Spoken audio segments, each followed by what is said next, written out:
All right, that's officially 2 minutes past. Oops, let's go back there. If Holly and Rashu, if you can keep letting people in as they turn up.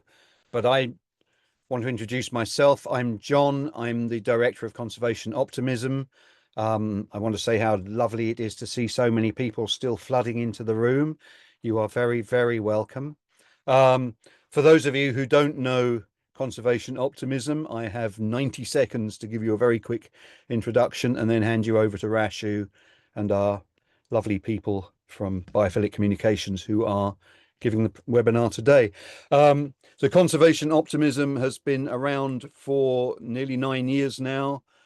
We were set up to counter the eco-anxiety, overwhelm, things that people working in conservation suffer from in a world where the discourse is so negative and so disempowering so often. Our mission, we were set up at Oxford University. We are now an independent charity. Our mission is to support, empower, and enable conservationists around the world. So we're basically looking after the conservation team as well as we can by sharing hope and by building capacity and community. We share messages of hope every week through social media and through wonderful pieces of writing that people do for us from around the world. One of the ways we hold particular events through the year, and I must give a big plug to our Good Natured Film Festival, which we've run for the last few years and which we'll be running again this year. Holly and Sophia are looking after that, and I think Holly's going to put a link to the film festival in the chat for this meeting. But if we've got budding filmmakers out there, please submit your work for the film festival. It is an event that we hold here in Oxford, but we film the whole thing, and it then becomes a package that people can pick up and use and show around the world, and has been incredibly popular the last few years, and it reaches a lot of people. So please have a look at that, particularly if you're a filmmaker. We'd love to get you involved in that. Our motto, at least in the last 12 months, has been empowering, enabling, and embracing. And this particular event, our Conservation Now network, is a network of organizations around the world that share the conservation optimism ethos. We are a community. We're only a small team here in the UK, so we can't do too much. But as a community, we can be incredibly empowering. And one of the wonderful things we do as a community is share our knowledge and what we've learned and our skills and our experience with each other, and so enable and help build up and empower each other. That's what this webinar is about today. I'm looking forward to it an enormous amount. So I'm going to shut up, hand you over to Rashu, who will kick off the webinar, and I hope we have a brilliant hour coming up. I think we do. Thanks, John. Hello, everyone.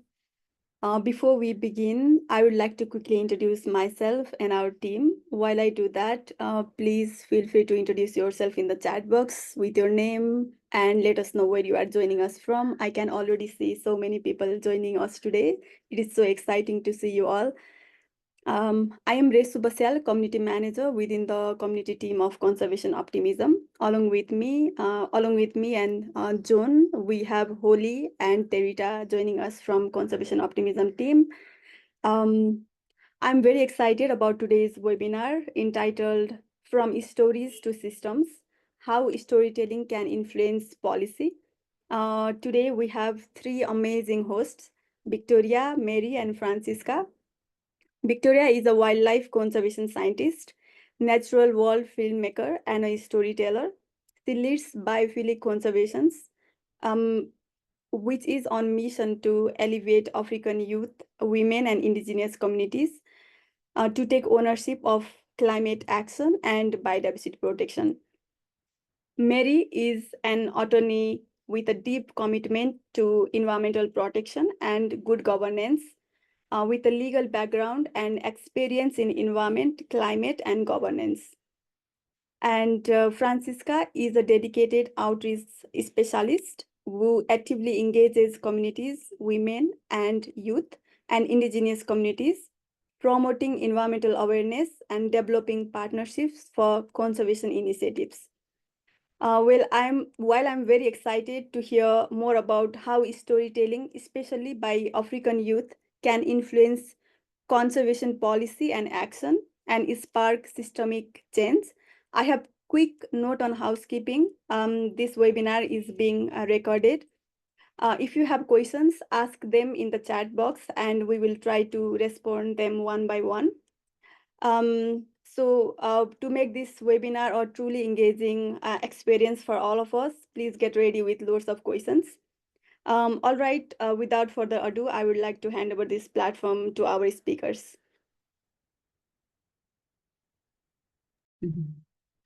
Thank you, Reshu, and thank you, John, for the introduction.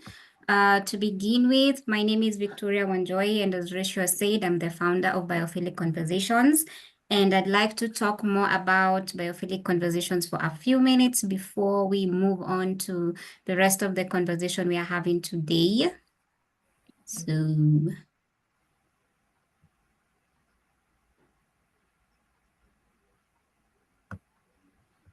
I believe we can all see that. So Biophilic Conversations is a women-led organization. We are based in Kenya, but we work across Kenya and the rest of Africa, as well as Afro-descended nations, which mostly include the Caribbean islands and most of South America as well. And our main focus is on environmental education and capacity building, as well as working for nature. So in this, we mean that we encourage more people to know that there are more opportunities in nature, not just being a scientist, but also being a science communicator, being a policymaker, and an all-round, just anything today, the future is going to be working for nature and anything that involves nature. We promote climate and conservation action through facilitated dialogues and that bridge knowledge gaps and create meaningful connections between communities and environmental initiatives. So that is who we are. We are mostly, like I've said before, we are mostly women-led. And here with me today, we have Francisca and Mary as well, and an entire team that leads our communication and also our outreach team. Who will join later, as I'm not able to see them now, but yeah, that's who we are. And if anyone is interested in reaching out to us, we have a website, biophilic.co.ke. That's where we can find us. We'll share this link on the chat section as well. And the other thing I'd like us to do is a Menti-Me before we start this conversation. We wanted to make it more engaging. So as I've learned, the webinars for conservation now are mostly presentation-led, but we want to try something different with conservation now and make it more interesting and fun. And to begin with, I have a Menti-Me that I'd like to share with you guys, which you can share feedback, sharing in a few.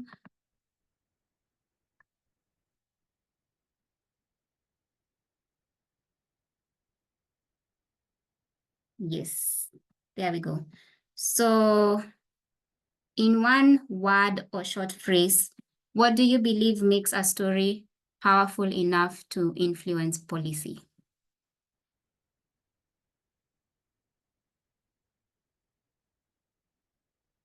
And you can join in through menti.com using that link, 38992782. Let me know if you have challenges joining. That's when you go to menti.com and then you use the code.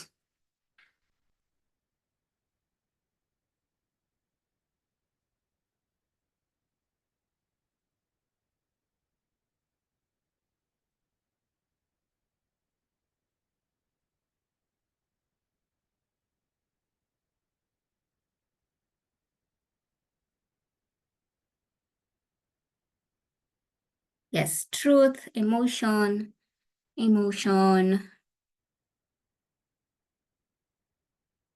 heart, money, creating empathy, touches people's hearts, connection, authenticity, impact, hope, passion, relatability.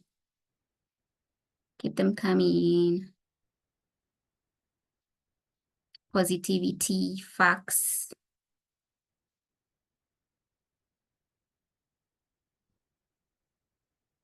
Emotion is quite a big thing. Connection, relatability, passion, outrage, relevance, community-led.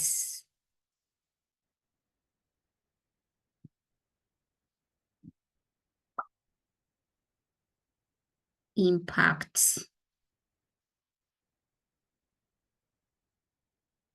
Authenticity. These are amazing.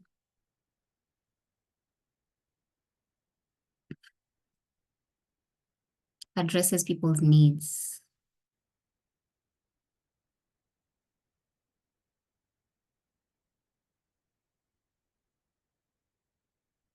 Interesting. Value money, place-based. I think that's about it. Don't see any more coming in.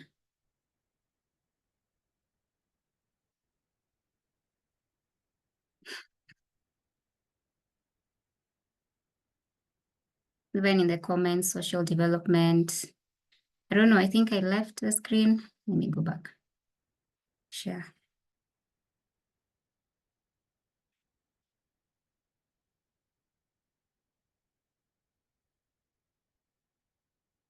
Yeah, sharing. Can you be able to see the screen? On my side, I don't know, it's disappeared. It is still there. Oh, okay. Thank you, Rishu.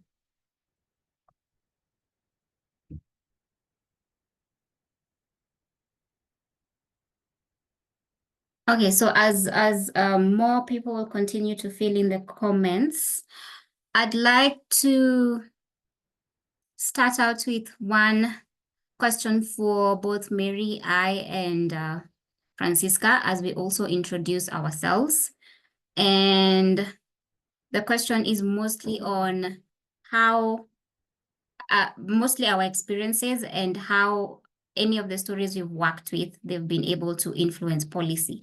And to begin with, I'd like to start with you, Francisca, as I monitor the Mentimeter, if that's okay.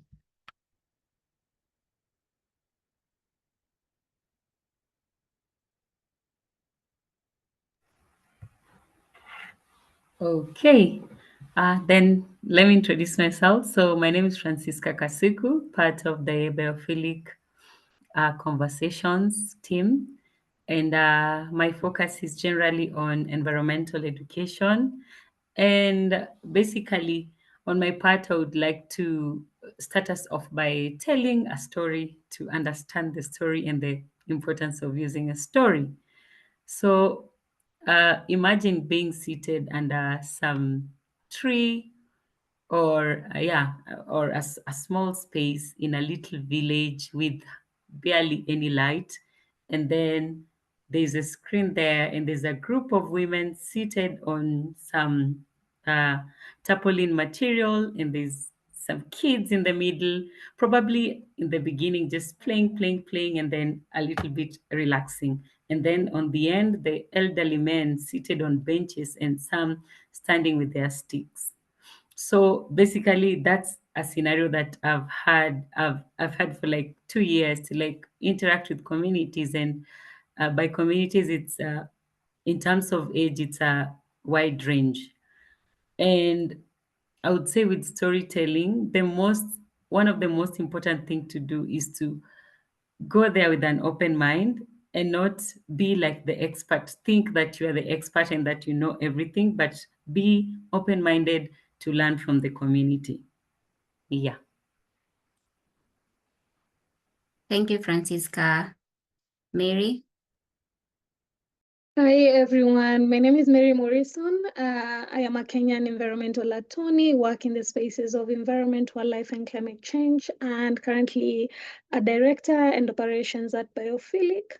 So mostly my work has been the technical, legal, policy bit of it.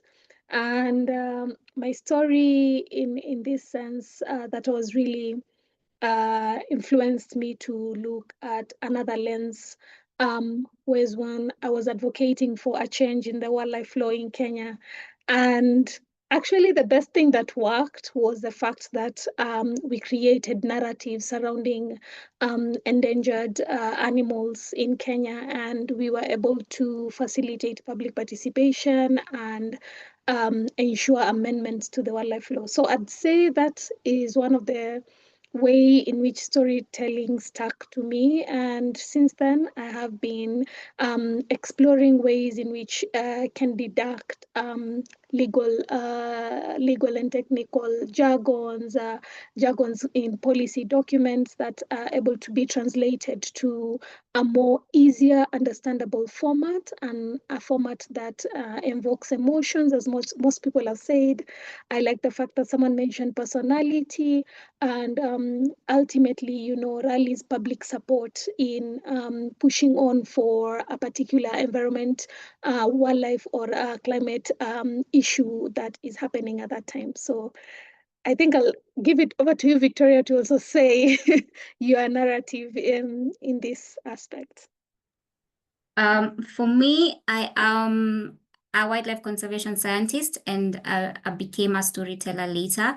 So this has been quite a insightful process for me, because as a scientist, we tend to think more of the jargon, more of using big words, more of just making it, I'd say, not as easy for everyone to understand. And now, being a communicator, a science communicator, I've been able to use my science background to make jargon more easier for people to understand. And this is through writing. I'm a writer, a conservation writer, also a conservation photographer, and also a conservation filmmaker. But one of the things I do, and one of the things that many of you have mentioned, is relatability. When I'm writing all my stories, they have to be relatable. Can someone next to me read my story and be able to understand what it is and to be able to relate with it?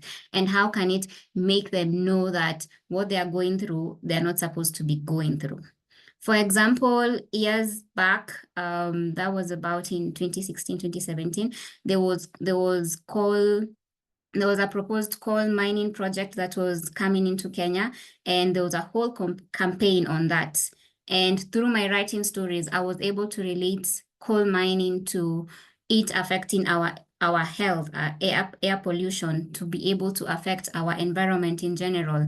And those are ways people can be able to relate with, not going maybe far-fetched in saying how it will affect the entire ecosystem of Kenya, but going close by and telling people, okay, this thing will come and it will create more jobs, but at the expense of our health, our overall health. So that's one of the ways I take storytelling. It's for it to be able to be relatable. And I use that through my writing, through my photography, and also through my filmmaking. So going on next is what makes a story policy relevant. And most of you have actually said emotion, you've said it having facts, it having visibility. So I'll go back to Mary. Through the stories that you've had, what has been one of the ways that policy has been relevant? A story has been relevant to policy. Yeah, so I would, it's quite interesting because in the legal fraternity, the term storytelling is captured quite differently in whatever sectors each person is. So in the legal fraternity, even if it's environmental law, the definition of storytelling is quite different from what people perceive storytelling is. So coming with that background, I was very privileged to be working with Vicky from I think for about 8 years now. And in the 8 years, I understood how, for example, translating from my work I started my work in illegal, not doing illegal wildlife trade, stopping illegal wildlife trade, that is prosecution of cases, showing the case why that it needs to stop. It needs to, we need to deal with it in particular ways. And one of it involved capacity building and creating awareness. And I remember at that point, it was so hard for me to communicate without falling back to explanations of the law is this, the law is this, policy talks about this, these are the regulations, these are the guidelines. And being able to put that into a perspective of, why do we need elephants? Why do we need even the smallest of the animals? Why do we need to create awareness on what pangolins are? Why do we need to show the symbiotic relationship in the environment with people and nature? So I'd say my story started from that, and it ultimately changed how I even participated in public hearings, to policymakers, where you would advocate for when you're talking about policy implementation and or legal reforms, and you are able to give that narrative of this is how it is affecting us, this is how certain activities are affecting us or are affecting our animals, and in turn affect us. So for me, what makes a story relevant, and I'm glad a lot of people have brought this up, is and I'd say, I'm trying not to use heavy words too. It's a mix of emotion, evidence, and visibility. So we've talked about the emotion aspect of it, and to some extent, the emotion aspect of it humanizes the entire issue at hand. It brings us closer to understanding, oh, this is what is happening. And I'll give an example of also my previous work. I'll tie it to issues on illegal wildlife trade, where we took magistrates to in my previous role, we took magistrates to a national park, just showed them the animals, they showed them this is the landscape of it. And you could actually see them relating to, oh, these are the cases that I listen to, that I hear, that, okay, these are the animals that I'm actually I have to put into perspectives. As you know, when you're making decisions, they have to be impartial, they have to, they should be layered with facts, and they should be layered with evidence. But people really miss out the aspect of the emotional angle of it and what it strives to do. And to some extent, it, as I mentioned before, builds on behavioral aspects of people, different types of people, regardless of the sector. And at the same time, it rallies, of course, for public support. As Francisca mentioned, a community hearing stories about a particular thing, especially in a way that enables them to understand, oh, this is what climate change means. This is what environmental protection means in my context. Enables them to, really participate in actions that either protect the environment or the wildlife. My next bit is on evidence. So, of course, with every story, as much as there is emotion, and as John mentioned earlier on when we hear stories and information, as we can see in the current world, it's so easy to manipulation. It's so easy to manipulate emotions of people, depending on the type of information that is there.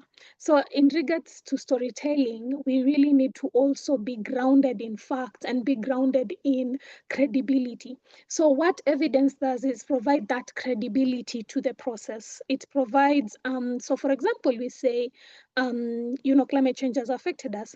How has it affected us? The nitty-gritties, the science behind it, the legal obligations behind it, the policy considerations behind it. And in this case, it provides that credibility angle to it. And of course, the last being visibility, making sure that the story is visible enough to the particular audience that you're reaching out to.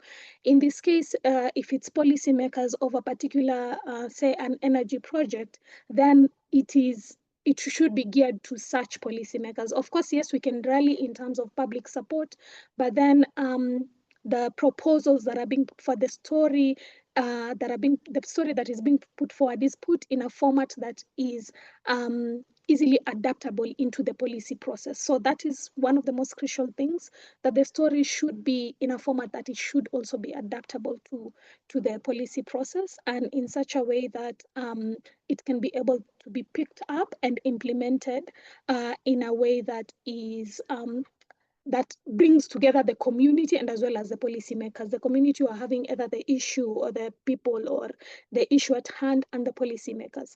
At the end of it all, you need to understand also policymakers are people. The policy process is also, people led, and in such an aspect, it requires both thought processes in terms of the person who is pushing the story in regards to needing a particular change, and the policymaker who is supposed to be either drafting that policy and also implementing it and creating obligations out of that policy. I hope that answers the question, Vicky. Yes, yes, it does. Thank you so much, Mary. Francisca, you want to add to that?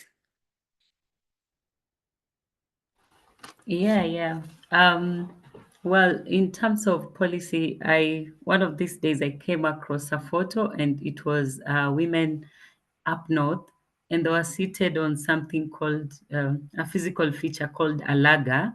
A laga is like a sandy river that when the women want water, they have to dig up and get to reach the water place. But this particular laga was kind of muddy, and now there's no enough water.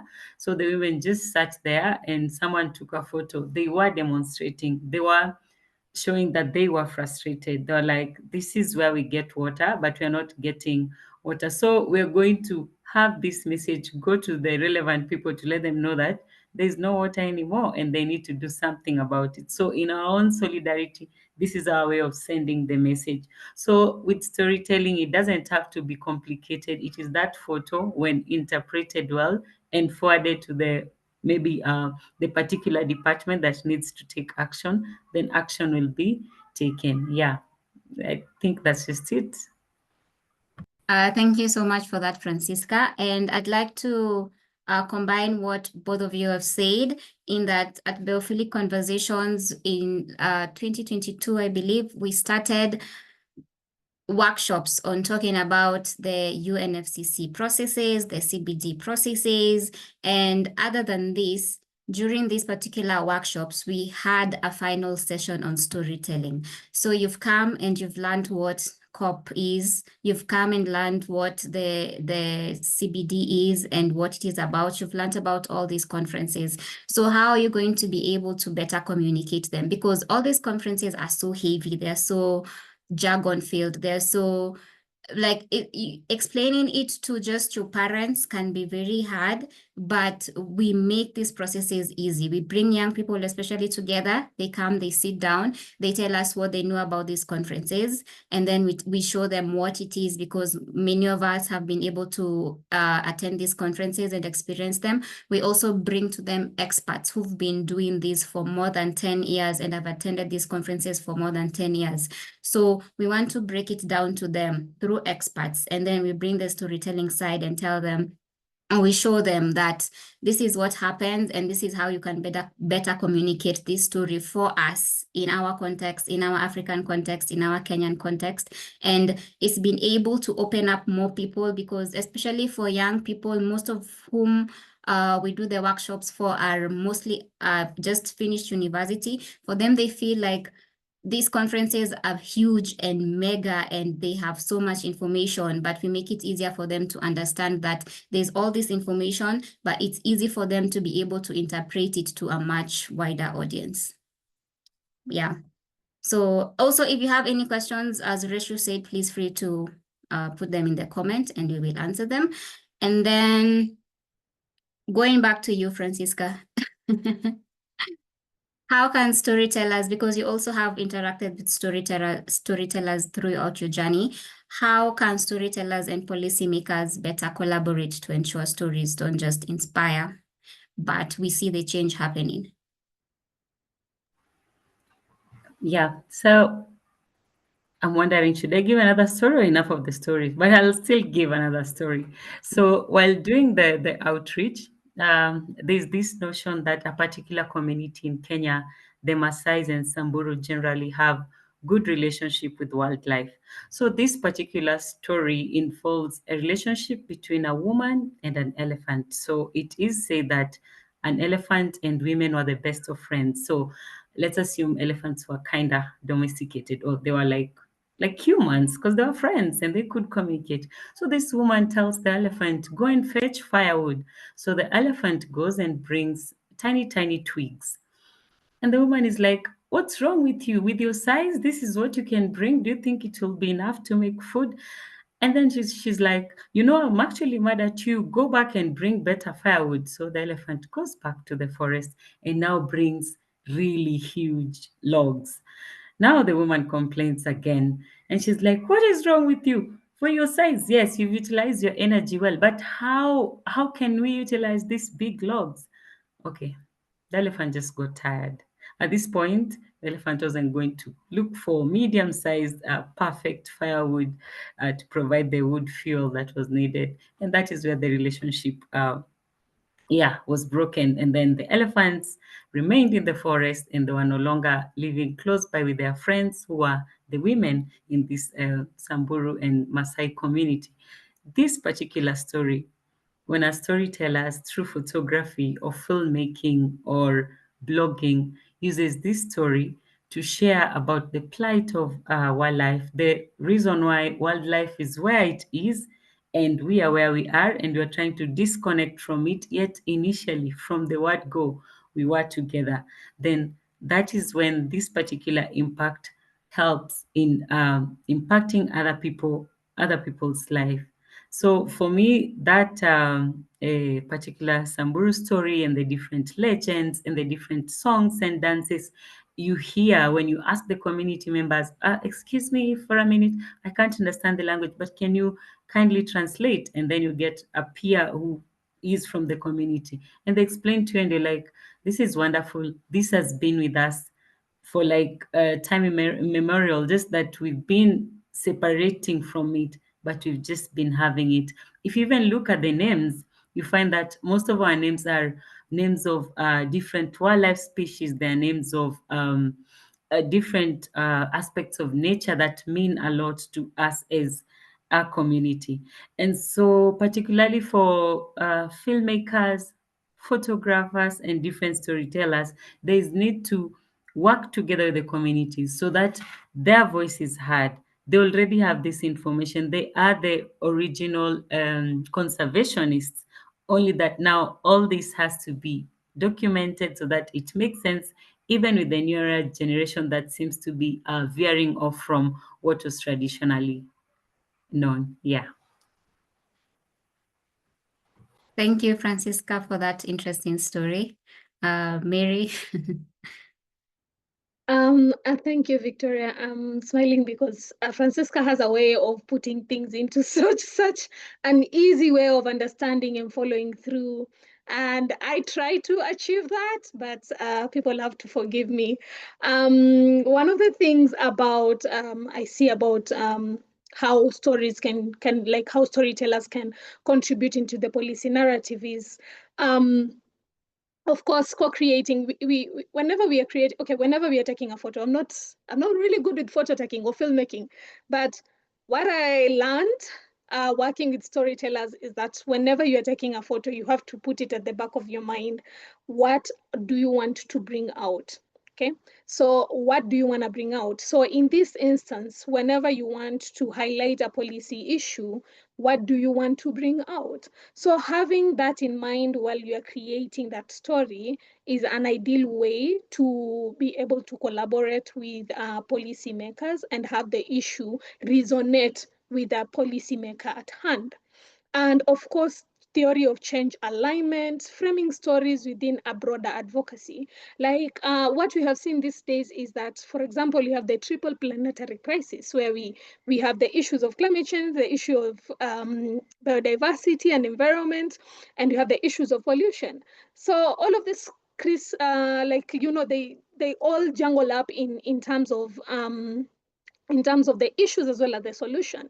One solution has like a ripple effect in in a lot of sectors. So like, for example, if we are, conserving habitats, then that means we are making the ecosystem friendly to animals, and at the same time, we are helping people that live close to such an ecosystem.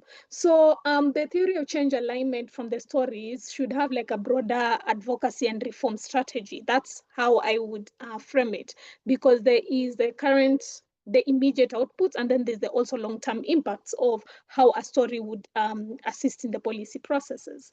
And then, as I mentioned before, translating the story into policy formats. So what do I mean by policy formats? So we have storytelling in policy briefs. One of the things that I that I learn and continue learning is there is no like set way in doing a policy brief. Of course, there is the normal, how to frame procedure, how to frame the issues and everything, but it's not as rigid as people think of it.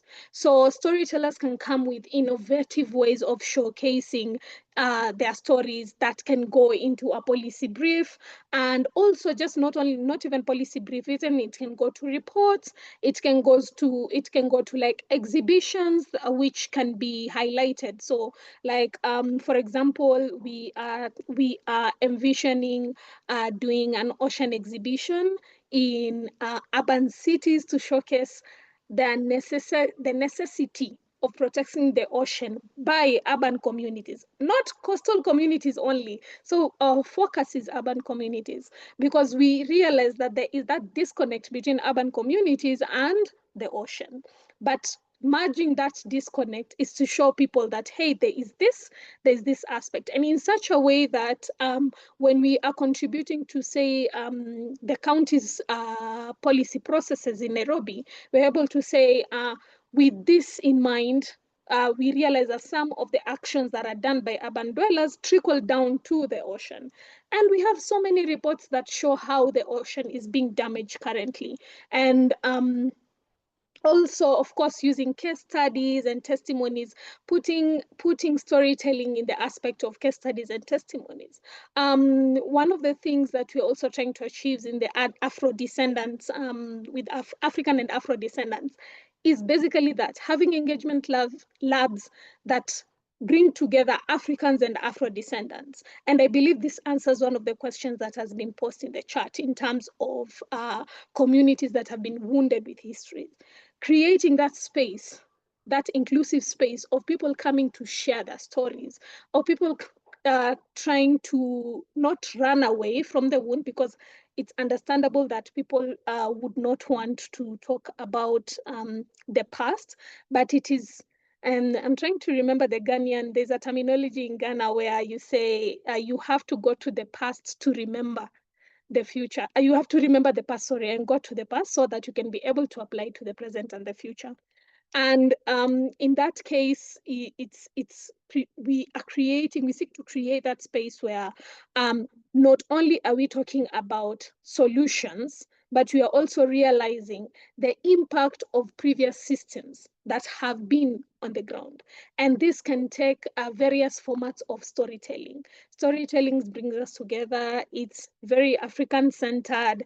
From different tribes within Africa, there's always been an element of storytelling, and utilizing what has already been in place might be one of the ways in which we can have restorative justice, and justice that also tackles that things like issues that happened to our communities and to our past, and in a way that we are able to appreciate that now. So in using this aspect of solidarity, especially South to South solidarity, people realize in these stories, that have you ever had an issue, and then you explain it to someone, and someone tells you their issue, and you realize, oh, my issue is actually way small.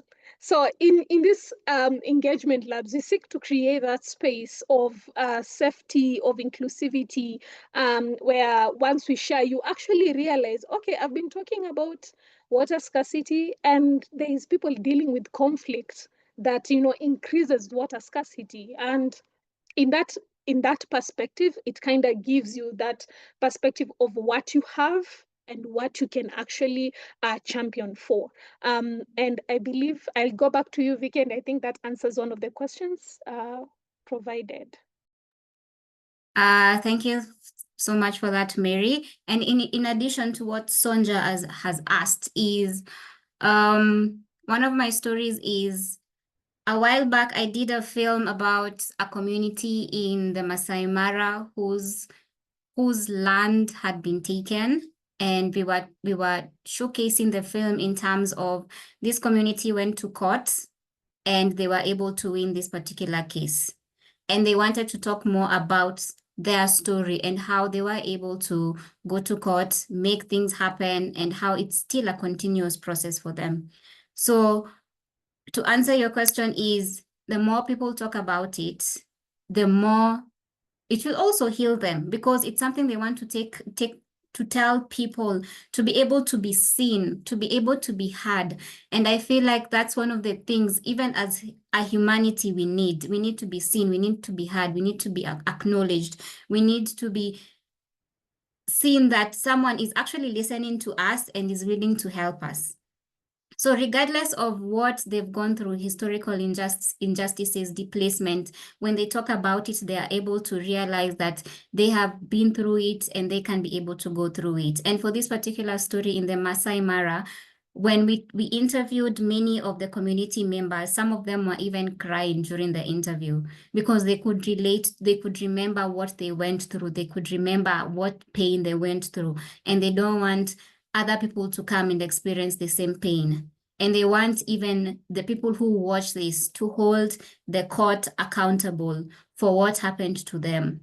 For them, for the justice did happen for them, but for many people across the globe, justice is not happening. And they want people to see that justice needs to happen. And people, these are people's lives we are playing with. They're not just things or just objects. They're people's lives, and this is something that has happened to them and it has affected them.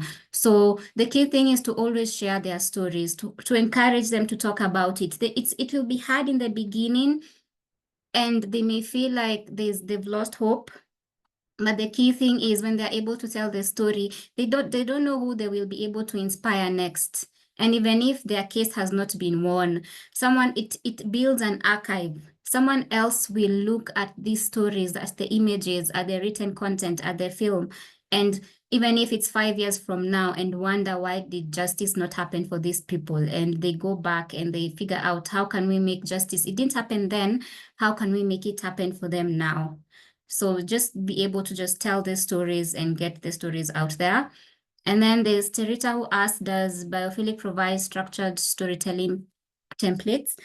So for us, when we do our workshops in line with GBF, CBDs, and the COPs, we want people to be the ones who are giving us what they know.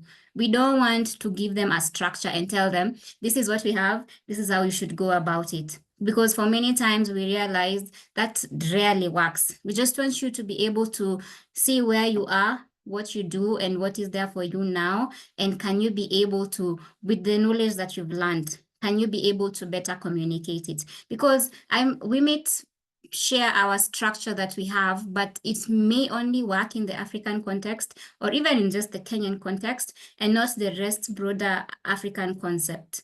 So it's just going there, finding out what people are actually talking about, what they would want others to know about these processes, and how they can be able to share these processes in a more meaningful way. So that's how we do our workshops for the CBDs in line with storytelling.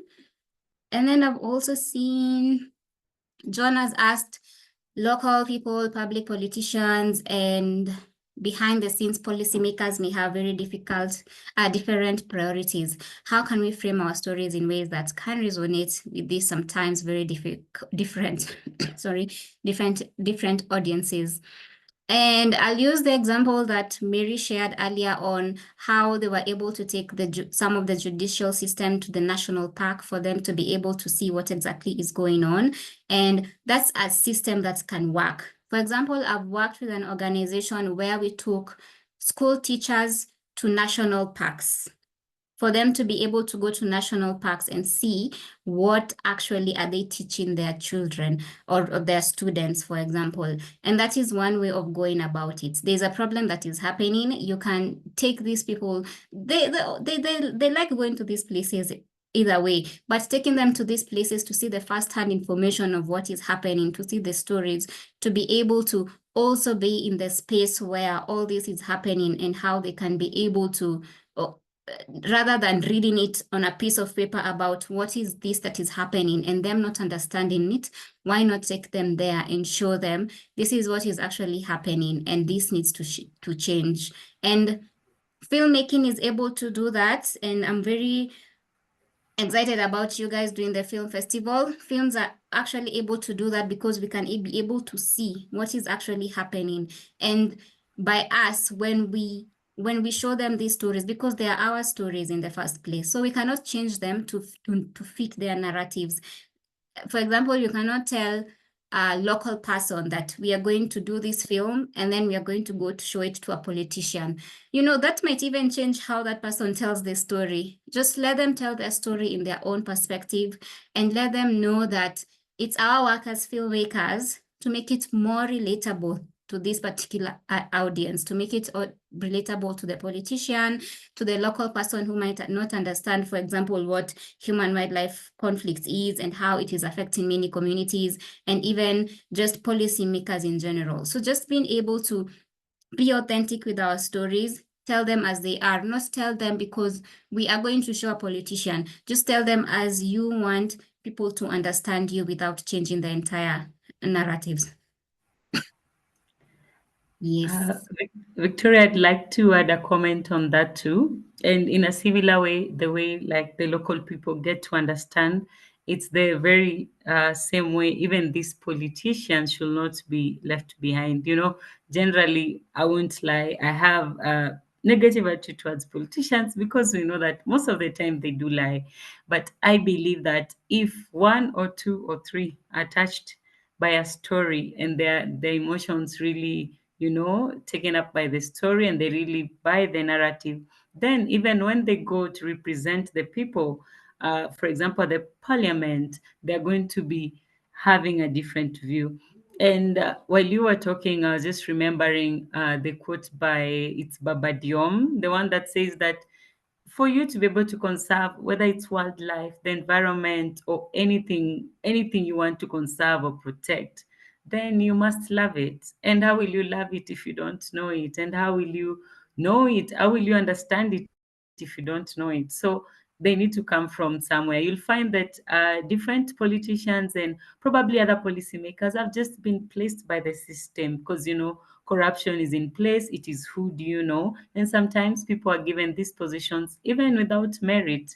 And they're there. And there's not so much we can do in terms of saying these are not the people we want until probably the next elections and hoping that it's not rigged. But they are there. And instead of complaining, we bring them on board. It's time to tell them, come on, while you're making these policies, while you're saying we need we need several hotels in our forests, we need several hotels in our different parks, we need so many roads passing through our national parks again and our national reserves, then you say, hey, come and see. Look at the soil. Look at the soil diversity. You may not see these little atoms, these little killifiches and different wildlife species that are estivating, they're dormant down there. You think this is just soil you want to dig up. There is life down there. This water that's being polluted, there is life there. And if we don't take care of it, then we're also doomed.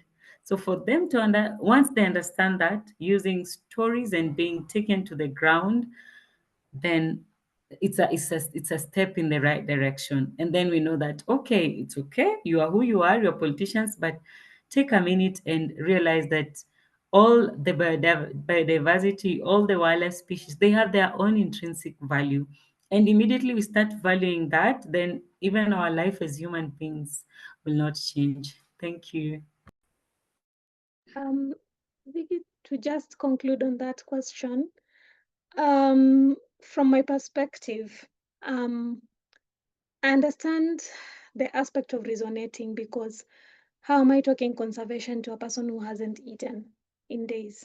How am I talking about protecting wildlife to someone who does not know, doesn't have, like, is looking for a job or requires skills to get, certain positions? So for me, I look at from that aspect. I come from the coastal community of Kenya, where there is a lot of we have a lot of biodiversity, but much of our focus is not on biodiversity. Much of our focus is on social issues.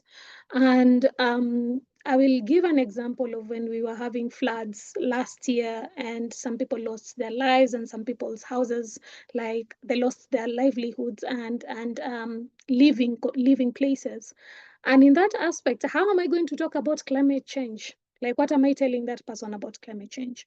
So I grew up with that background. I grew up understanding that before I do talk about a story in terms of, let's say, environment and conservation, I have to be a bridge between a social issue and that conservation. And one of the things, as I mentioned about theory of change earlier on, in terms of when we are looking at storytelling and having the story reflect and resonate across a myriad of issues, is to share a story or frame a story in a way that it also touches, again, back to emotion, it also touches on the issues that a particular community is facing. And I feel that is one of the way to gain an understanding from, not to gain an, to build that cohesion amongst local people.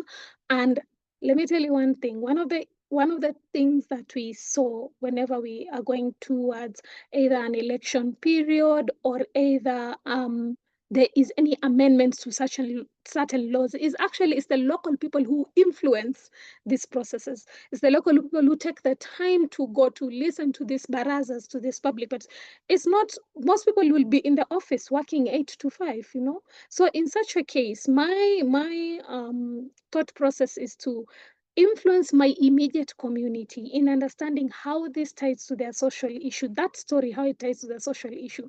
Believe you me, my mom has a stronger relationship to the chief than I have. So she is in a much better sphere of influence than I am. And the chief is the one who takes it to the immediate politician above him and above him and above him. So it gets me while it's up there or while I'm engaging in the policy processes with, Senate or with members of parliament. But before it's gotten there, there are certain players in between. So I call them the bridge actors. And I feel that as we are creating these stories, that is one of the consideration that we can look at in terms of when I'm framing this story. Maybe I should frame it also thinking at the local communities and then with each actor, and then work with the actors that can influence in both spaces. So I feel that is one of the recommendations that I would make. And of course, while we are doing all these stories, there has to be ethical consideration in the community, understanding how will my story be used. The issues of data, the issue of consent, the issue of taking them in the process, explaining that process to them, the issue of incorporating their own indigenous knowledge, their own definitions of certain aspects. My parents do not define climate change the way I would define it. So it's a matter of what do I want to show and how that ties to a social issue, and how then that bridges, and putting into consideration parameters in place so that the story is not distorted when it reaches into the highest hierarchy. Yeah, over to you, Vicky. Thank you, Mary. And to add to that, Zuleka has also said, I have an environmental film filmed in a local community. I recommend that at the outset, you make sure everyone knows why you are there. So we had community meetings before we filmed, we asked questions and for permissions, and they asked questions, and this helped local people feel involved and decided to participate right from the beginning. It's about building trust with the storytelling. And with this, as a storyteller myself, I truly agree. Recently, we were collecting footage also in Masai Mara, and we met an elder who, before anything else, asked us, why are you here? Why are you filming? Where will you take the film? All these things. Yes, he had asked these questions before, but via phone call. But you know, it's like he wants to see that what we've told him before and what we're telling him now are the same thing, and we're not trying to change the narrative or anything. So that's also one of the things as a filmmaker, as a photographer, we always do. Even before we get out of the vehicle, we don't get out of the vehicle all geared up, cameras ready to shoot. You go out there, you say hi. If they have a cup of tea, you take the tea and you just interact with them, even if it's going to take half a day. At the end of the day, they'll be more comfortable to tell you their story instead of you going there like let's say a media journalist and pointing a camera onto them, and they have to immediately say what is going on right there and then. So that's really incredible. And then there's another one from being able to identify with a story is really important considering conservation, the climate crisis. How do we do this when readers are those who are relatively sheltered from direct effects? Do you think we can still use stories here to bring about sufficient and behavioral change? That's from Isha. Mary, do you want to answer that, or? Yeah. About end. No, it's quite an interesting. No, it is quite an interesting because when I was reading it, I highly resonate with the question because well, I can say I'm second generation and might not exactly be directly impacted by impacts of like climate change, the climate crisis, or conservation issues, but there are people in my who are the same age as me who have been more impacted. Of course, the level of engagement is going to be different. We can still use stories. I say this because even in my own privilege, I realize that for me in this space, I need to basically understand how I can utilize my experiences, my knowledge to influence in the multilateral and continental space in Africa. I can be able to do that. Some person might not be able to do that or has not reached that level. So I gave again an example of like my parents can be able to talk to the chief and get him to do particular type of actions, and it translate to to the MP and the MP to the Senate and all that until it goes to the higher level of policymakers. I would engage the higher level of policymakers at public participation or public hearings. So you see, for also me from my side, I would require stories that would enable me to build my narrative so that I am able to showcase the whys and the why nots of a particular issue. I believe also with the world changing, with the use of artificial intelligence, with the different generations. And also one of the beautiful things I'm seeing is in Africa, we are going kind of back to our roots. We are trying to understand our indigenous knowledge, which I appreciate. So one angle to also look at it is for us who have been disconnected mostly from our indigenous roots, if we are able to understand those stories, then it kind of gives us the space to advocate more in the global and continental space. So I do believe with either category of stakeholder, stories are very critical in whatever. Even if you are a scientist, you don't understand the law in the full extent of it, and I wouldn't understand the science in the full extent of it, but I am tasked with